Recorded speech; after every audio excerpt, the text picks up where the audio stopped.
YSR Congress party ప్రభుత్వ హయాంలో వాలంటీర్ల వ్యవస్థపై పవన్ చేసిన వ్యాఖ్యల నేపథ్యంలో నమోదైన క్రిమినల్ డెఫమేషన్ కేసులో ఏపీ హైకోర్టు కీలక వ్యాఖ్యలు ఇప్పుడు వైరల్గా మారాయి.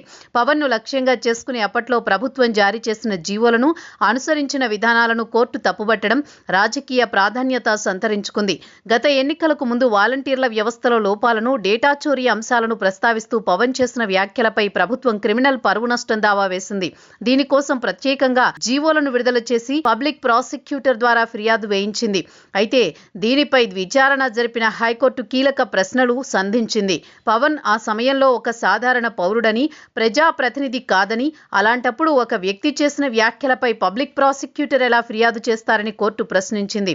ఒక వ్యవస్థపై చేసిన విమర్శలను పరువు నష్టంగా పరిగణించి ప్రభుత్వం ఇలాంటి చర్యలకు పూనుకోవడం నిబంధనలకు విరుద్ధమని అభిప్రాయపడింది. పవన్ పై కేసులు పెట్టడం కోసమే ప్రభుత్వ ఉద్దేశపూర్వకంగా జీవోలు జారీ చేసిందని, ఇది అధికార దుర్వినియోగమేనని న్యాయస్థానం వ్యాఖ్యానించింది.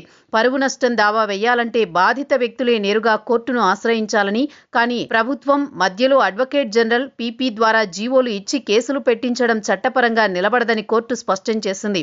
సిఆర్పిసి సెక్షన్ 199(2) ప్రకారం ఉన్న వెసులుబాటును ప్రభుత్వం తనకు అనుకూలంగా వాడుకోవాలని చూడడం సరికాదని, ఈ కేసులో ప్రాథమిక నిబంధనలే పాటించలేదని ధర్మాసనం ఎత్తి చూపింది. వాలంటీర్ల వ్యవస్థను విమర్శించినందుకు పవన్ ఇబ్బంది పెట్టడమే లక్ష్యంగా అప్పటి ప్రభుత్వం పావులు కదిపిందని తాజా పరిణామాలు ధృవీకరిస్తున్నాయి.